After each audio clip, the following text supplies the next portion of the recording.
নমস্কাৰ, মই উষাৰাণী দেৱী গোলাঘাটৰ পৰা।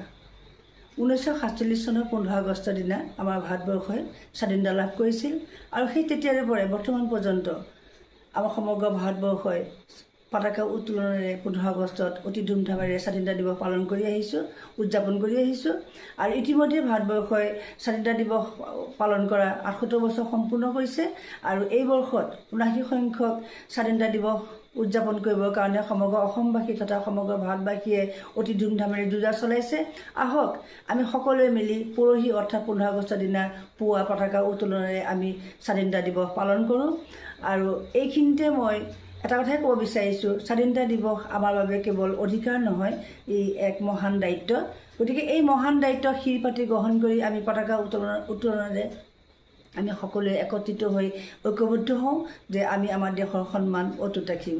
আৰু এই স্বাধীনতা দিৱসৰ প্ৰাকখনত মই জানিত্ৰী ইণ্ডিয়া অসমৰ তৰফৰ পৰা আপোনালোক সকলোলৈকে, সৰু ডাঙৰ সকলোলৈকে মই শুভকামনা জনাইছোঁ। গতিকে সকলো সুস্থ থাকক, ভালে থাকক আৰু পৰহি অৰ্থাৎ 15 আগষ্টৰ দিনা আমি সকলোৱে একত্ৰিত হৈ স্বাধীনতা দিৱস পালন কৰিম।